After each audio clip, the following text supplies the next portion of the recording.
प्रेम से बोलिए जय माता दी। प्यारे भक्तों, आज शनिवार के दिन आप सभी श्रवण करें।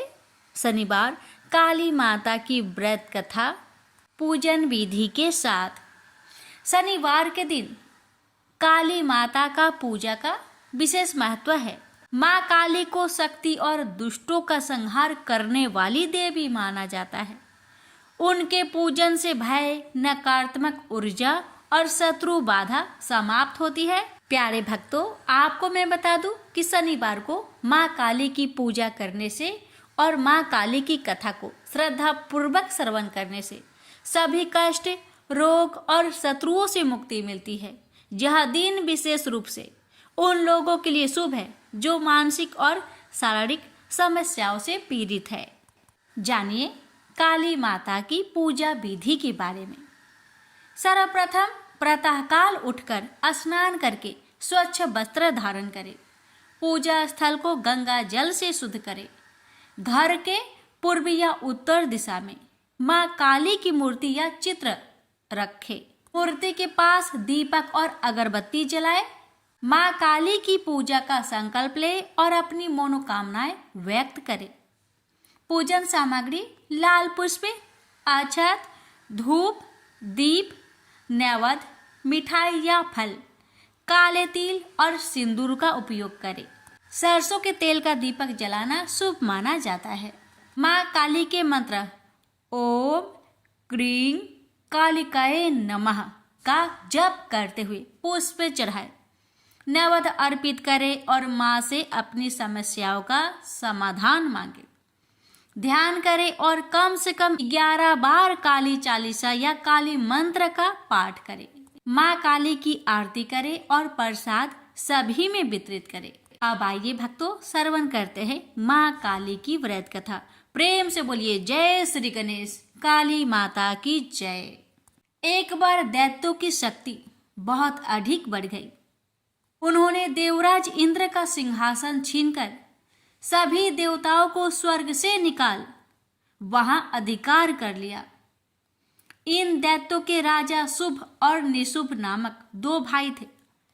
महिषासुर, रक्तबीज, चंड मुंड व धूम्रलोचन जैसे दर्जनों सेना नायक और करोड़ों दैत्य की सुसज्जित सेना उनके पास थी। पराजित देवताओं द्वारा प्रार्थना किए जाने पर आदिशक्ति भगवती भवानी ने दुर्गा के रूप में अवतरित होकर उन दैत्यों का संहार किया था। इस युद्ध के मध्य ही देवी दुर्गा ने अपनी सहायता के लिए अपने ललाट से एक अत्यंत शक्तिशाली और विकराल देवी को प्रकट किया। काली, कलिका, चामुंडा, महाकाली आदि इसी देवी के अनंत नामों में से कुछ नाम हैं। मातेश्वरी दुर्गा के अवतार धारण और उनके द्वारा शुभ निशुभ की संपूर्ण सेना के विनाश की कथा काफी लंबी है। जब भगवती भवानी दुर्गा ने शुभ निशुंभ के सेनापति धूम्रलोचन को सेना सहित यमपुरी पहुंचा दिया तो दैत्यराज शुभ ने चंड मुंड को आदेश दिया कि वो देवी को पकड़कर उसके पास लाए। आज्ञा पाते ही दैत्यों ने जगदम्बा दुर्गा को चारों ओर से घेर लिया और उन्हें पकड़ने मारने की चेष्टा करने लगे। यह देख देवी को बहुत क्रोध आया। क्रोध के कारण उनका मुखमंडल काला पड़ गया, भवें वक्र हो उठी। उसी समय उनकी भवें के मध्यवर्ती भाग और ललाट से विकराल मुख वाली काली नामक देवी प्रकट हुई। अत्यंत भयंकर और शक्तिशाली होने के बावजूद काली माँ का शरीर अत्यंत कृशकाय था। उनके शरीर में नाम मात्र का मांस था, केवल अस्थि पंजर नजर आता था, जिससे वे अत्यंत भयावह दिखाई पड़ रही थी। काली, कालिका, महाकाली, चामुंडा और चामुंडा आदि नामों से विख्यात 4 भुजा वाली यह देवी अपने हाथों में तलवार, पास और विचित्र खड्ग धारण किए हुए थी। वह चीते की चमड़े की साड़ी पहने नर मुंडों की माला से अलंकृत थी।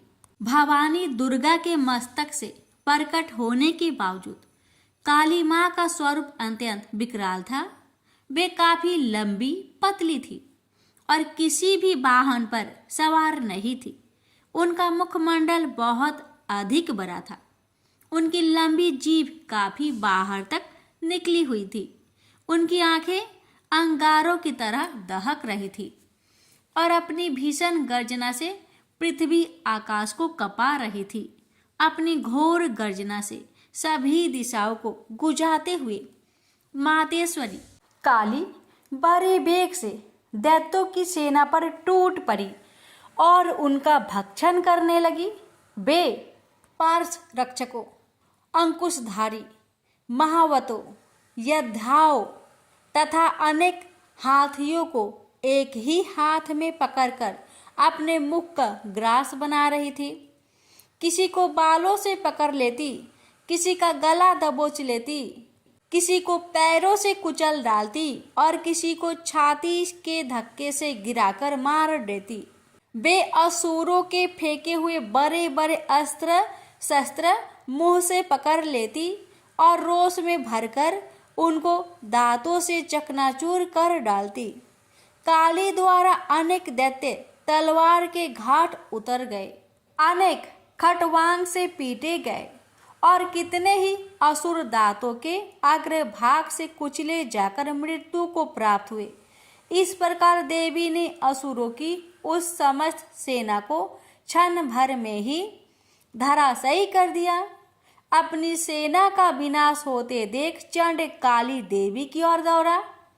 महादैत्य मुंड ने भी अत्यंत भयंकर बाणों की बौछार तथा हजारों चक्र एवं अन्य शस्त्रों से भयानक नेत्रों वाली देवी को आवृत कर दिया। वे चक्र देवी के मुख में समाते हुए ऐसे जान पड़ रहे थे मानो सूर्य के बहुतेरे मंडल बादलों के उदर में प्रवेश कर रहे हो। मातेश्वरी काली दैत्य सेनापति मुंड द्वारा चलाए गए अस्त्र शस्त्रों का भक्षण करते और अनेक राक्षसों को अपने शस्त्रों में समाप्त करते हुए विकट अट्टहास करती जा रही थी। इसी समय भगवती काली ने दूसरे दैत्य सेनापति चंड को अपनी ओर आते देखा। क्रोध में भरकर काली माई ने चंड पर आक्रमण कर दिया। एक हाथ से उसके केस पकड़कर दूसरे हाथ से उसकी गर्दन काट उसे यमलोक पहुंचा दिया। अपने भाई चंड को देवी के हाथों मरता देख मुंड अनेक भयावह दैत्यों के साथ मातेश्वरी काली की ओर दौड़ पड़ा।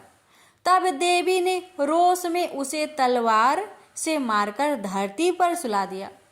महापराक्रमी चंड और मुंड के मरते ही शेष सेना आतंकित होकर भाग गई। उसी समय काली ने चंड और मुंड के मस्तक हाथ में लेकर जगदम्बा दुर्गा के पास जाकर प्रचंड अट्टहास करते हुए कहा, देवी, मैं चंड मुंड नामक इन दो भयानक असुरों के मस्तक आपको भेंट करने के लिए लाई हूँ।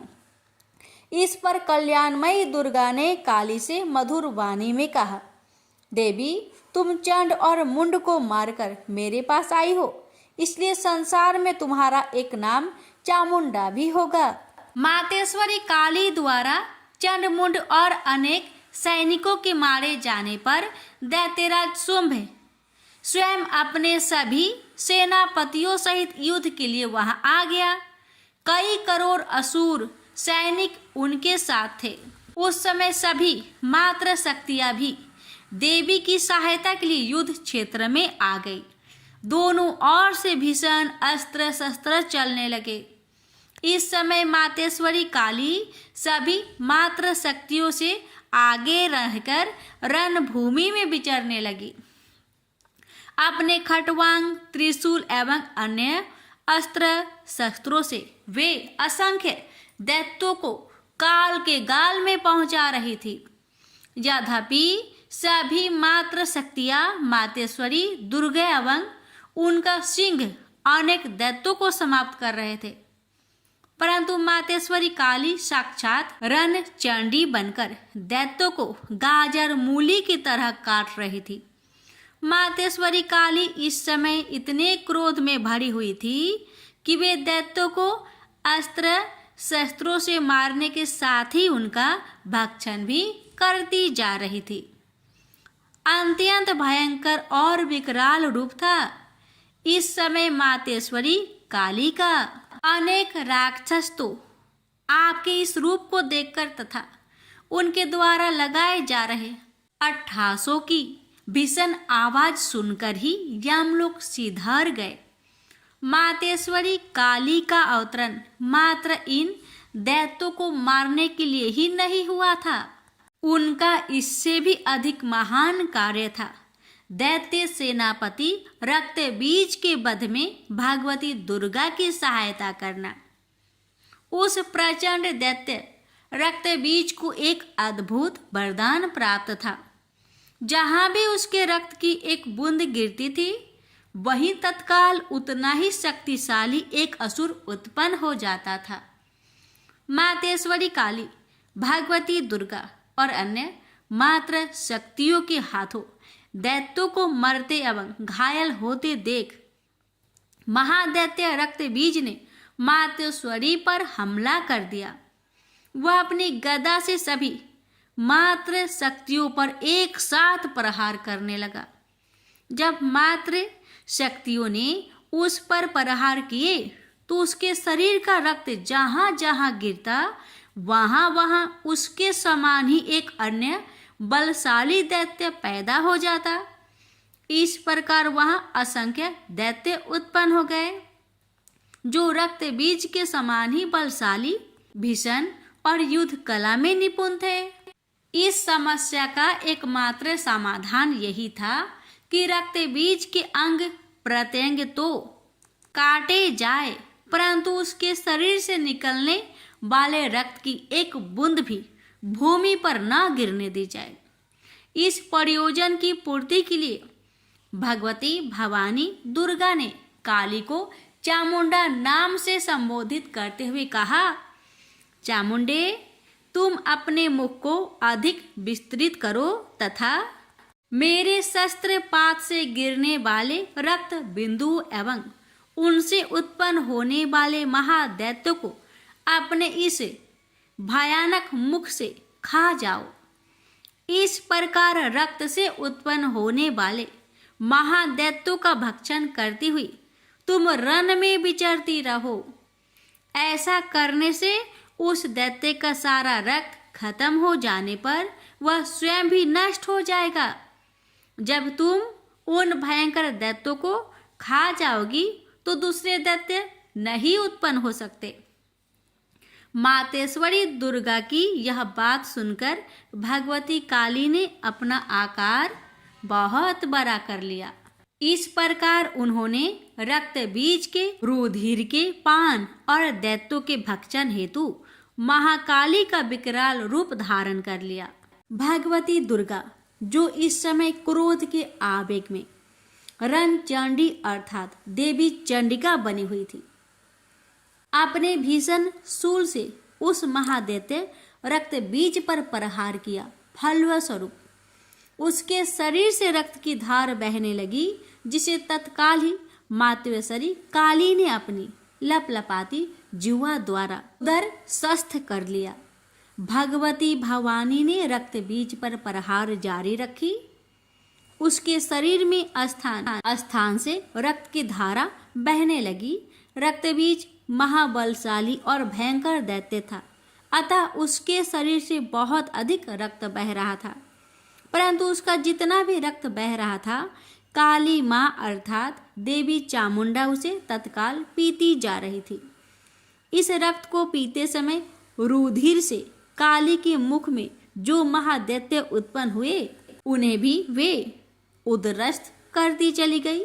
इस प्रकार भगवती दुर्गा रक्त बीज पर प्रहार करती रही और मातेश्वरी काली उस रुधिर का पान करती रही।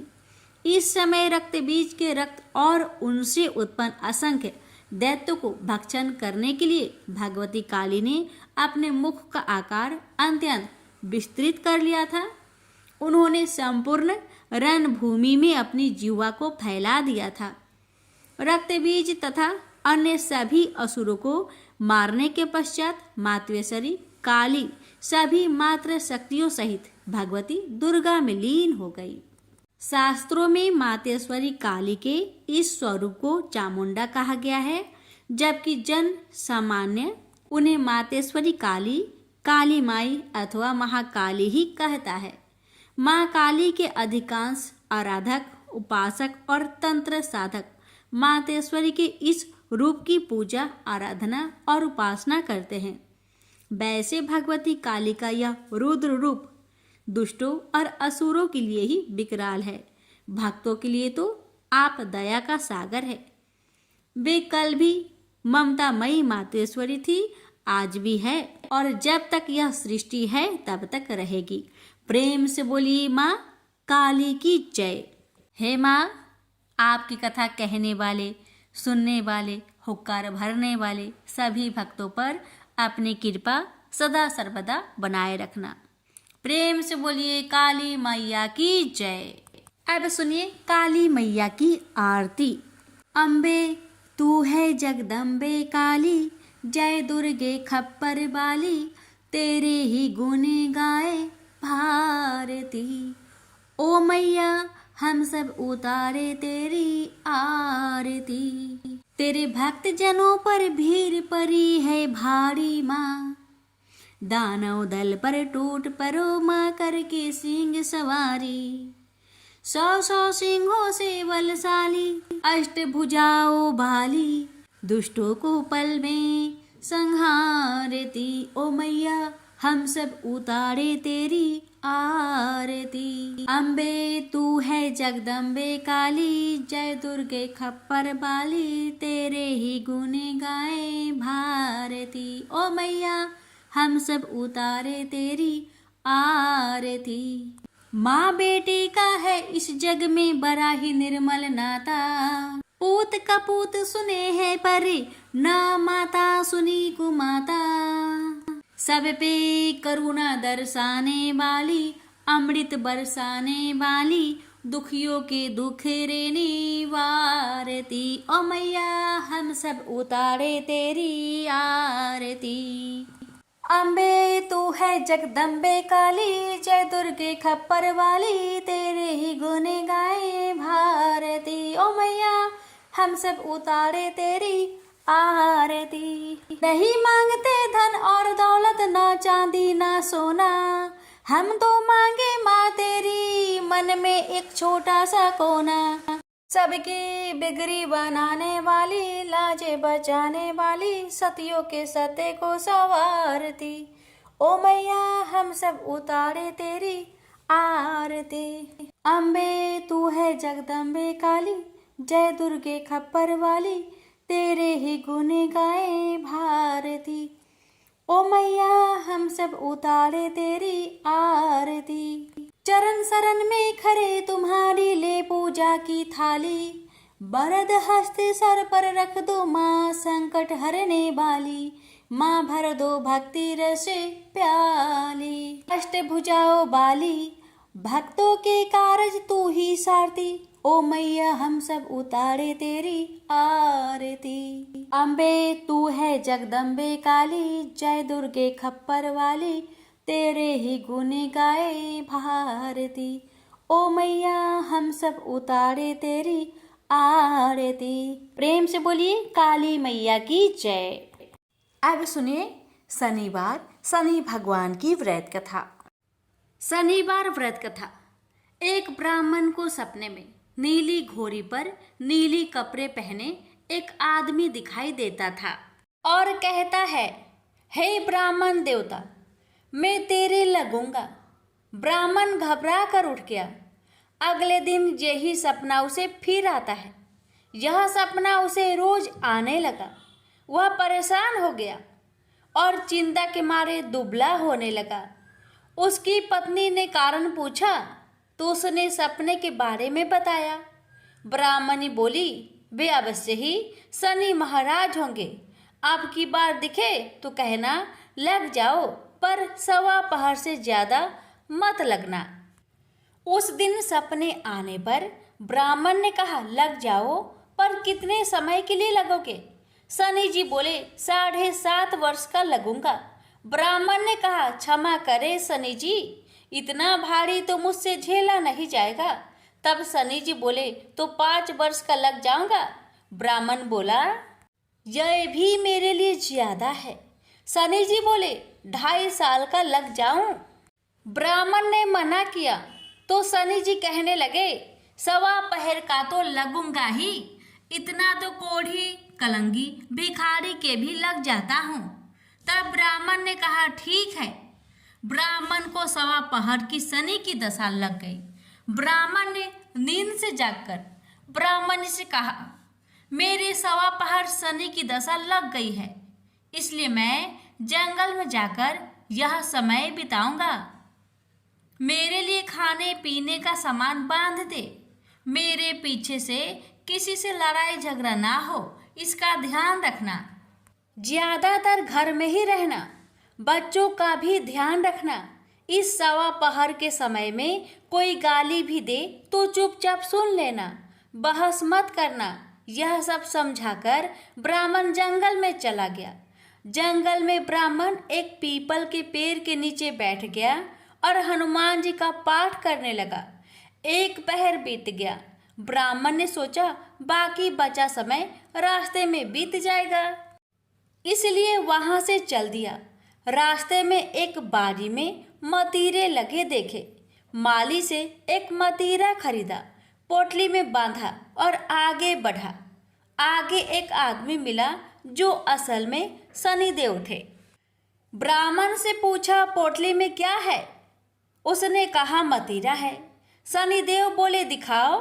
ब्राह्मण ने पोटली खोली। उसमें राजकुमार का कटा हुआ खून से लथपथ सिर दिखा। शनिदेव ब्राह्मण को राजा के पास ले गए और कहा कि इस ब्राह्मण ने राजकुमार की हत्या कर दी है। इसके पास पोटली में राजकुमार का सिर है। राजा ने कहा, मैं यह नहीं देख सकता, इस ब्राह्मण को सूली पर चढ़ा दो। राजा के यहाँ हाहाकार मच गया। ब्राह्मण को सूली पर चढ़ाने से पहले पूछा गया कि उसकी कोई आखिरी इच्छा हो तो बताए। ब्राह्मण ने सोचा, किसी तरह सवा पहर पूरा करना होगा। उसने कहा, वहाँ रोज बालाजी की कथा सुनता है। मरने से पहले अंतिम बार बालाजी की कथा सुनना चाहता हूँ। ब्राह्मण को कथा सुनाने का प्रबंध किया गया। कथा कहते कहते सवा पहर पूरा हो गया। शनि की दशा टलते ही राजकुमार शिकार खेलकर लौटता हुआ दिखाई दिया। राजकुमार को आता देख राजा बहुत खुश हुआ, लेकिन उसे निर्दोष ब्राह्मण की हत्या का दोष लगने का डर सताने लगा। उसने तुरंत घोड़सवार सैनिकों को ब्राह्मण को आदर सहित ले आने के लिए भेजा। ब्राह्मण राज दरबार में आया तो राजा ने क्षमा मांगी और पोटली दिखाने के लिए कहा। पोटली खोली तो उसमें मतीरा था। राजा ने इन सब के बारे में पूछा तो ब्राह्मण ने बताया, मुझे सवा पहर की शनिचर की दशा लगी थी, इस कारण यह सब तमाशा हुआ। राजा ने पूछा, यह दशा कैसे टलती है? ब्राह्मण बोला, राजा, यह सेठ के लगे तो काला हाथी या काला घोड़ा दान करे, गरीब के लगे तो पीपल की पूजा करे तब बोले, साचा शनिचर कहिए, जाके पाओ सदा ही पढ़िए। शनि की कहानी सुने, तिल का तेल और काला उड़द दान करे, काले कुत्ते को तेल से चुपर कर रोटी खिलाए तो शनिचर की दशा उतर जाती है। राजा ने उसे मतीरा वापस दे दिया। घर आकर ब्राह्मण ने मतीरा काटा तो उसमें बीज की जगह हीरे मोती निकले।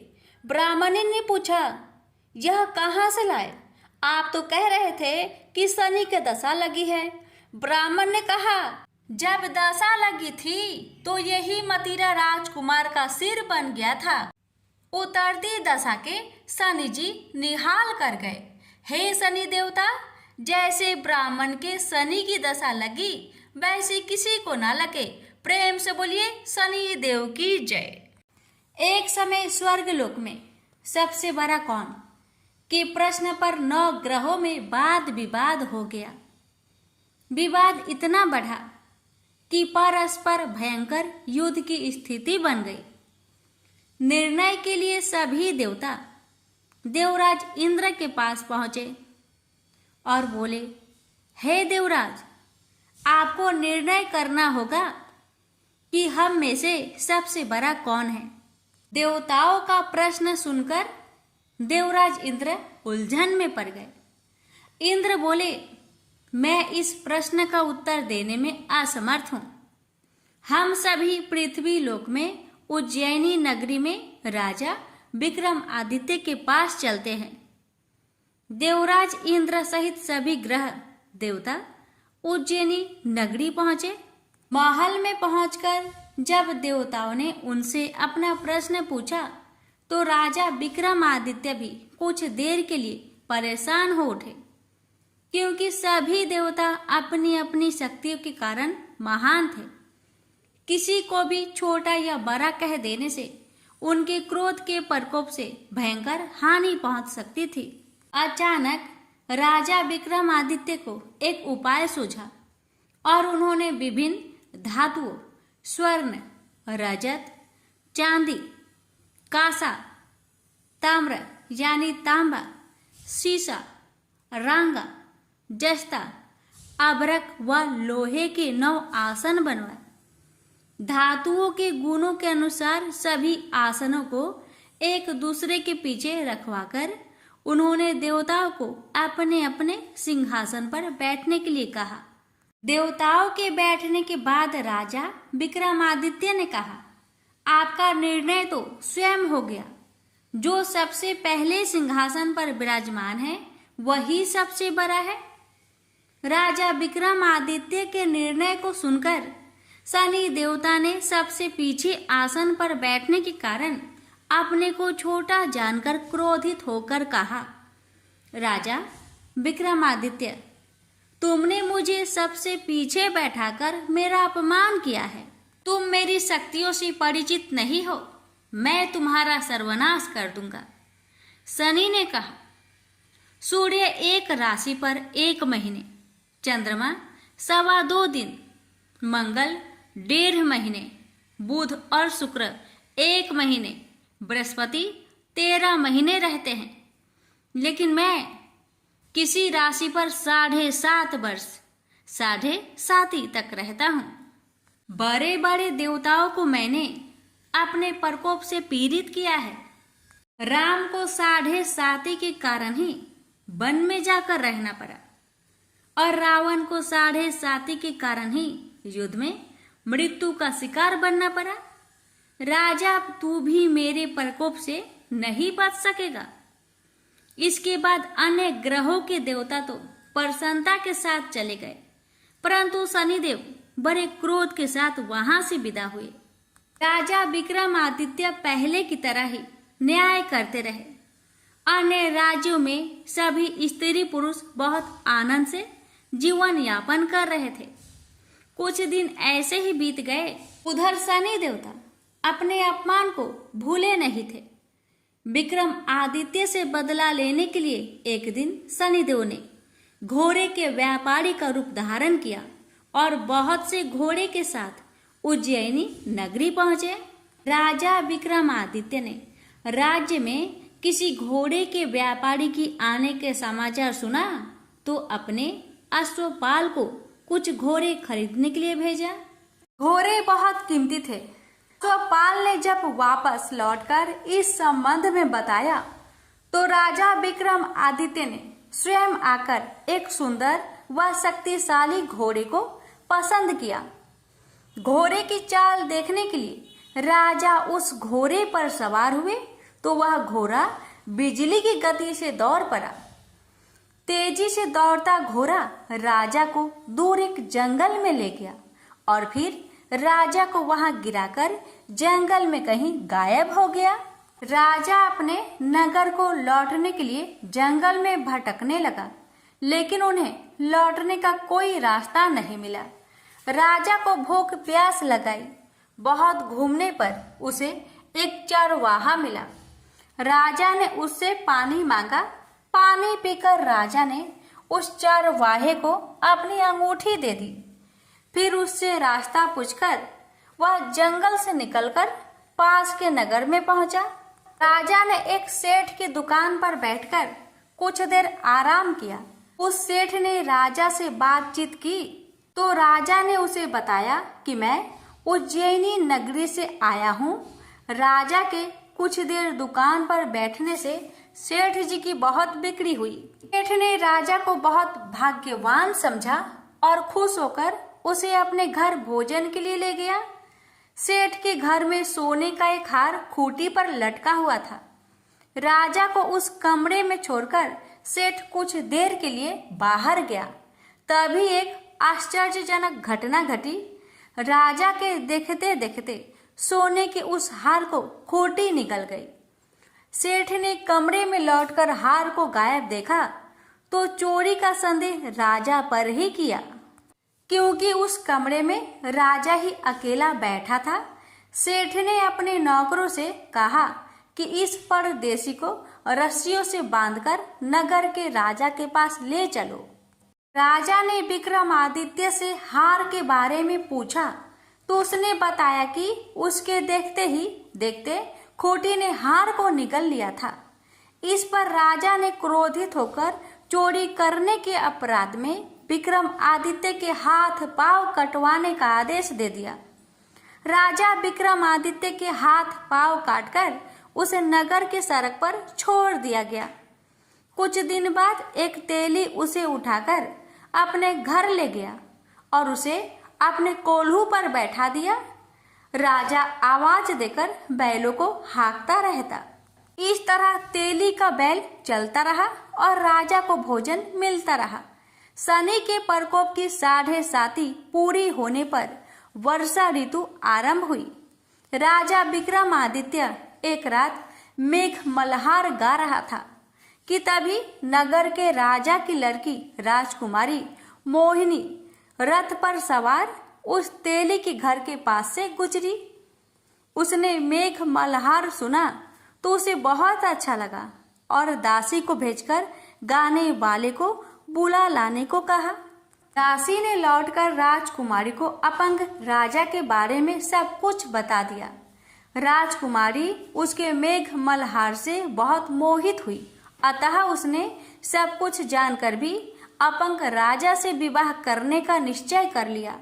राजकुमारी ने अपने माता पिता से जब यह बात कही तो वे हैरान रह गए। रानी ने मोहिनी को समझाया, बेटी तेरे भाग्य में तो किसी राजा की रानी होना लिखा है, फिर तू उस अपंग से विवाह करके अपने पांव पर कुल्हाड़ी क्यों मार रही है। राजकुमारी ने अपनी जिद नहीं छोड़ी। अपनी जिद पूरी करने के लिए उसने भोजन करना छोड़ दिया और प्राण त्याग देने का निश्चय कर लिया। आखिर राजा रानी को विवश होकर अपंग विक्रमादित्य से राजकुमारी का विवाह करना पड़ा। विवाह के बाद राजा विक्रमादित्य और राजकुमारी तेली के घर में रहने लगे। उस रात स्वप्न में शनिदेव ने राजा से कहा, राजा तुमने मेरा प्रकोप देख लिया। मैंने तुम्हें अपने अपमान का दंड दिया है। राजा ने शनिदेव से क्षमा करने को कहा और प्रार्थना की, हे शनिदेव, आपने जितना दुख मुझे दिया है अन्य किसी को न देना। शनिदेव ने कुछ सोचकर कहा, राजा मैं तुम्हारी प्रार्थना स्वीकार करता हूँ। जो कोई स्त्री पुरुष मेरी पूजा करेगा, शनिवार को व्रत करके मेरी व्रत कथा सुनेगा, उस पर मेरी अनुकंपा बनी रहेगी। प्रातःकाल राजा विक्रमादित्य की नींद खुली तो अपने हाथ पांव देखकर राजा को बहुत खुशी हुई। उसने मन ही मन शनिदेव को प्रणाम किया। राजकुमारी भी राजा के हाथ पांव सही सलामत देखकर आश्चर्य में डूब गई। राजा विक्रमादित्य ने अपना परिचय देते हुए शनिदेव के प्रकोप की सारी कहानी सुनाई।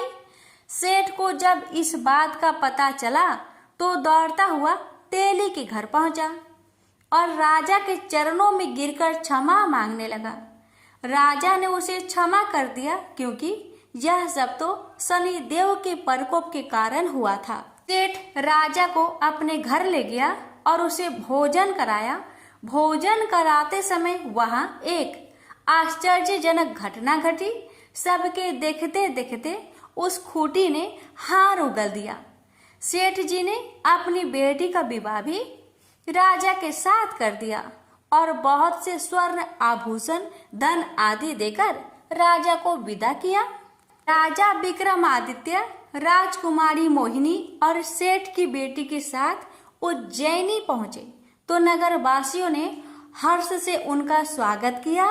अगले दिन राजा विक्रमादित्य ने पूरे राज्य में घोषणा कराई कि शनिदेव सब देवों में सर्वश्रेष्ठ है।